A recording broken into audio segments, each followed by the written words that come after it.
Good morning everyone, my name is Crystal. Welcome to my YouTube channel. If you like my videos, please smash that like button, please do subscribe. I'm here in my flat in Rochester, Kent. Good morning, it's Easter Monday. I've got no plans for today. I'm just going to chill out at home. It feels a bit cooler, but I don't know if it is outside. I'll find out when I take my dog Max for a walk. Alexa, good morning. Oh, sorry. I'll say that in English. Good morning. Did you know I can now understand dogs? To try it out, just say, open dog mode. Alexa, what's the time, please? Good morning, Crystal. It's 8:25 a.m. Alexa, what's the date today? So you're going to start whispering now.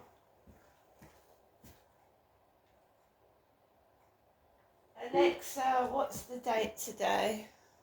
Today is Monday, the 1st of April. Alexa, what's the weather like? Right now in Rochester, it's 7 degrees Celsius with clear skies and sun.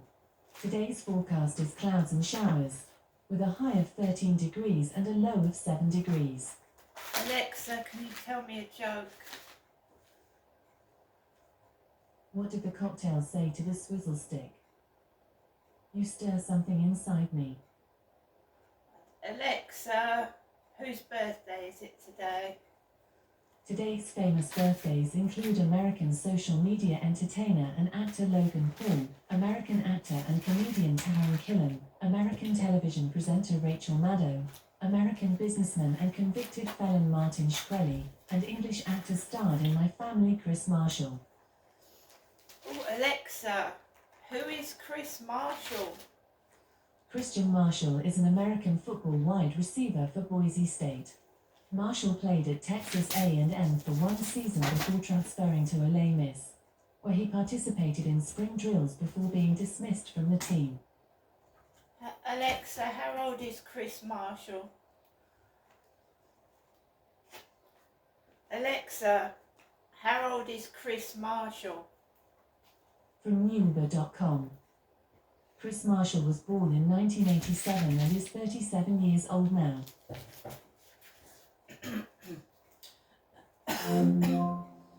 Right guys, so it's Easter Monday and it's the school holidays. I live by myself, my children are adults, so I'm just getting on with my time by myself, as people do when they get older. So, what was I doing last night? Well, basically I was looking at YouTube videos, just going through YouTube videos, and that was it really. So I was sat down in my flat watching YouTube videos. I use TikTok, and you get more views and more likes on TikTok than you do YouTube, because it's more, well, it's just quick. You can do quick little videos, and it does seem to be more popular. So I was just watching videos, and there's a lot of famous people on TikTok. Alexa, who was the presenter of Strike It Lucky? I missed something. Can you say it again? Alexa, who was the presenter of Strike It Lucky? Alexa, who was the presenter of Strike It Lucky? From randomsentencegin.com. Strike It Lucky. Michael Barrymore's Strike It Rich from 1996 to 1999 is a British television game show that ran from the 29th of October 1986 to the 23rd of August 1999. Originally produced by Thames Television for ITV, and presented by the British comedian Michael Barrymore.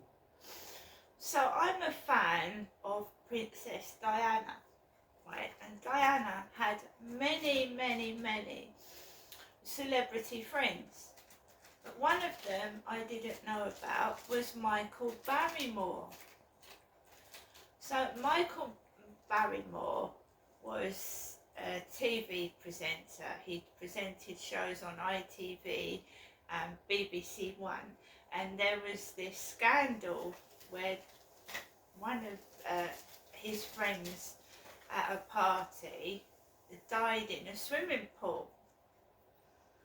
But I was on TikTok, and you know, when I was a kid, I remember Michael Barrymore, because Michael Barrymore is now in his 70s and I'm in my 50s.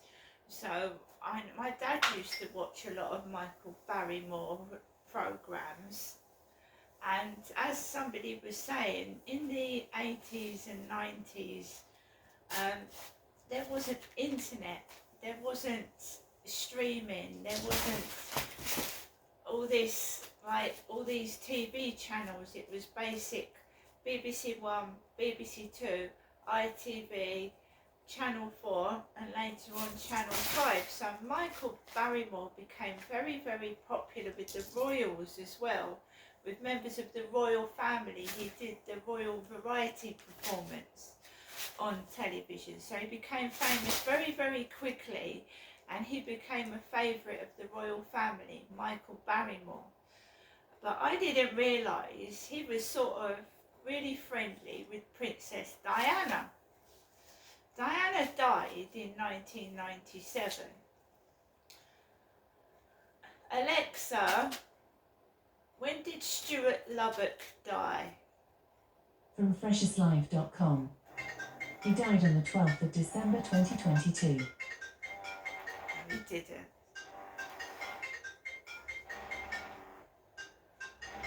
Every time I try and do a video, my mum rings the phone. This is what's happening now. Alexa, when did Stuart Lubbock From wikione.com. Stuart Andrew Lovell, born the 9th of January 1972 in Sydney, Australia. Alexa, when did Stuart Lubbock die? From wikipedia.org. Stuart Lubbock, the 1st of October 1969, the 31st of March 2001, was a meat factory worker from Essex, England, who died under suspicious circumstances at the home of the television personality Michael Barrymore. So Stuart Lubbock was at Michael Barrymore's. It was a party with 8 people in the house, and he was discovered drowned in the pool. And I've been listening to various videos about it. So Diana died in 1997, and she was a friend of Michael Barrymore. Now at this party was supposedly cocaine use, drugs. And one of the things that was said was that Michael Barrymore had rubbed cocaine in this guy's lips or something, and the police came to a conclusion. Well, they didn't do anything, basically. He died under suspicious circumstances, but no one was charged with murder. And Stuart Lubbock's father died of cancer. So the father was trying to get justice for his son, and before he got justice for his son, he died of cancer. I was just listening to several podcasts. I was listening to several people's opinions, and Michael Barrymore's interviews. I was watching that. It was only because I heard, it just came up on my YouTube for some reason, and that Michael Barrymore was friends with Princess Diana. And Piers Morgan had interviewed Michael Barrymore as well, and he was laughing with him. So anything to do with Diana I'm interested in, and I didn't realise she was friends with Michael Barrymore. And Michael Barrymore is quite open about what happened at the pool party. There was drug use. And he was arrested, wasn't he? But he wasn't charged because there was obviously no evidence against him or anybody else at that party. But this poor lad, you know, died under suspicious circumstances. He had about 3 autopsies, and he died from horrific injuries, apparently. And there's conflicting things that are said. Some people thought he died before he was in the pool. And he died upside down, face down in the swimming pool in a pair of boxer shorts. And he had injuries. But I don't suppose we'll ever know the truth. Apparently they were all smashed out of their heads.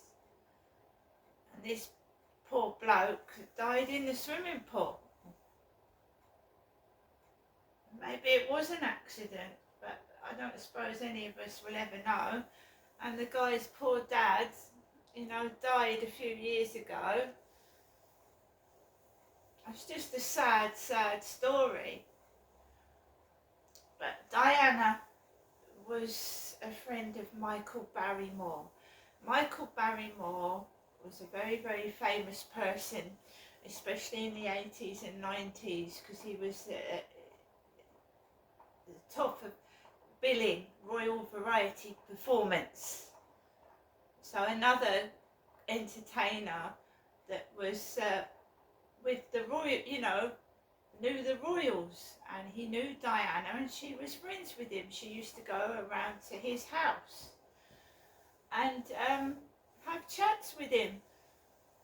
Apparently Diana had found out that Michael Barrymore had come out as being gay, and this was after Diana lost her HRH. She felt sorry for him, and she went round to his house and I had cups of tea with him. I think Diana was a bit, I don't know what Diana must have got herself involved in, to be fair. But again, cocaine use. James Hewitt was involved with cocaine, drugs. So we just don't know what was going on in Diana's head, do we? So Diana had lost her title, and she'd gone round to Michael Barrymore's residence, and she'd had a cup of tea with Michael Barrymore, and Michael Barrymore said, "What should I call you?" And she said, "Call me Diana. I'm not a princess anymore. I've lost my title."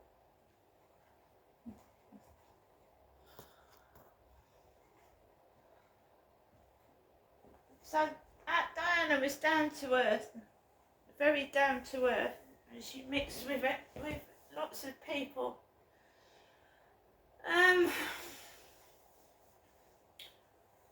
So you find out more and more and more that James Hewitt was involved in some way with cocaine, drugs. Look. Anyway, guys, so I was watching that. Michael Barrymore is on TikTok. he's put himself together, and he's in his 70s now, and he's famous on TikTok. He's got over about 9 million likes, loads and loads of followers, and there you go. He fell from grace. He had a pool party. One of the people died in a Stuart L died in the swimming pool. He fell from grace, disappeared for a while, and people loved him, and he came back, and he's in his 70s and he's TikTok famous with millions of views. Also, I took Max out for a walk last night, and I told you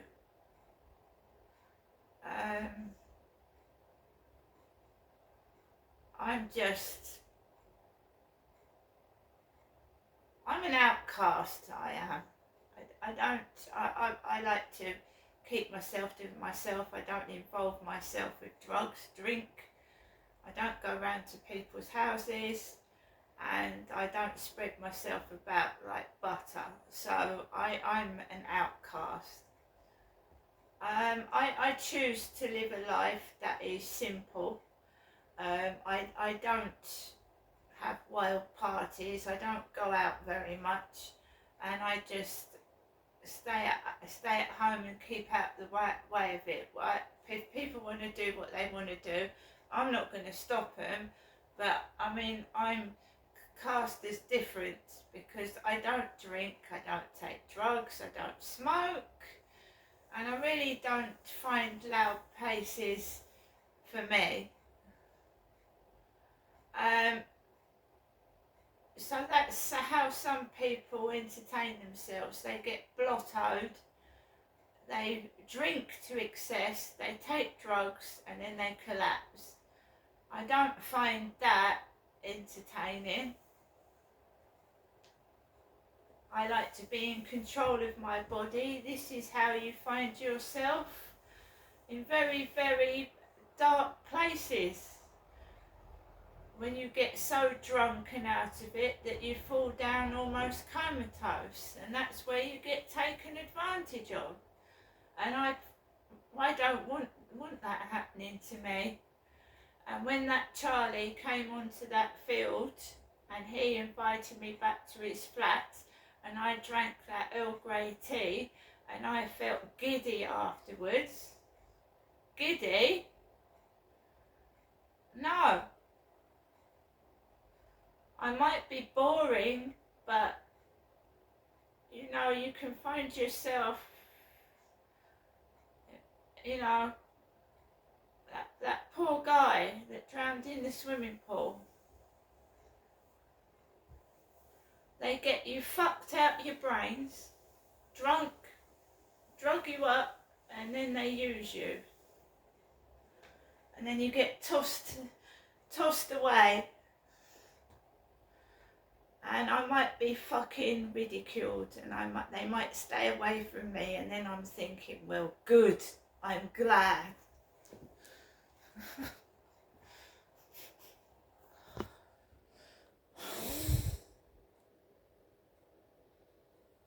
Alexa, news. Here's the news. In Sky News streams. From the Sky News Centre at 8, Rishi Sunak in... More than 250 patients a week in England may have died unnecessarily last year. That's because of long waits for a hospital bed. The study by the Royal College of Emergency Medicine suggests that patients are put at risk by spending too much time in A&E. In 2023, NHS England data showed more than 1.5 million patients waited 12 hours or more in major emergency departments, while 65% of these patients in A&E were waiting for a hospital bed. Well, joining us this morning is Dr. Adrian Moore, President of the Royal College of Emergency Medicine. Your reaction to your findings, if you will, please. So these findings will not surprise anybody who's working in an emergency department at the moment. You just have to go into a major A&E department and you can see that frequently far too many people are spending too long in our emergency departments waiting to be admitted into our hospital beds. And these aren't the people turning up with minor injuries, these are the sick people who need admission. How has this come about? So fundamentally, the problem is that we don't have enough beds within our hospitals. We have almost the least number of beds per head of any European country, and we just don't have enough capacity within our hospitals. It's got better over the last couple of years, but we're probably still about 10,000 beds short of where we should be. With regards to the bed situation, is this also an issue of social care, of being able to move people who could go home or could be back in the community out of hospitals? Is it an issue at both ends of the system, effectively? Yes, completely. So there are about 13,000 people at any one time who are in hospital waiting to go home because they're waiting for some form of care package. That's nearly 12% of the entire bed base. So absolutely, social care is part of it, but there are also fundamentally just a lack of capacity because our hospitals are so full. The efficiency within our hospital suffers, and we end up with people taking long stays in an emergency department. This then translates that they have a longer stay when they're admitted to hospital because it takes them longer to get better. We're in a situation now where getting admitted to hospital will make people worse rather than better, and it takes them longer to recover. You may or may not have heard Kevin Hollering, the government minister who was on just a few moments ago, who effectively acknowledged the fact that not enough money had been put into the NHS. Conservatives obviously in power for the last 14 years. Are you surprised that the government's prepared to acknowledge that more money could be given and not enough has? I think there's a welcome degree of candour about this. I think everyone recognises that we are not where we want to be and we're not offering the service that we want. We can see this just last week. The British Social Attitude Survey showed that the population at large has lost confidence in the NHS. And we need to get to a situation where we can actually provide a service which people feel confident and trust. Because one of the unintended problems that's coming from all of this pressure is people aren't seeking help when they should. And if there's a message I want to get across from this, if people are unwell, they shouldn't be frightened about seeking help. They may end up with a delay, but they should try and seek help. On a very personal level, what's it like going to work in a corporation where you know that the public has to some degree lost trust, where people are needlessly dying? So we talk about what we call moral injury. This is where people actually take a degree of personal, people who go into healthcare want to help people, and the ability not to do that as well as you can is actually very harming to their morale. And what we see is that we see a lot of senior nurses, senior doctors can think, I can't put up with this, I'm done. And this is driving early retirement and lots of people moving into other areas. This is Sky News Radio. A crisis engulfing Thames Water has deepened this morning after the company's shareholders refused to inject new funds into the business. The investors, which include British and Canadian pension funds, as well as Chinese and Abu Dhabi sovereign wealth funds, were due to provide some £500 million worth of fresh equity by the end of the month. But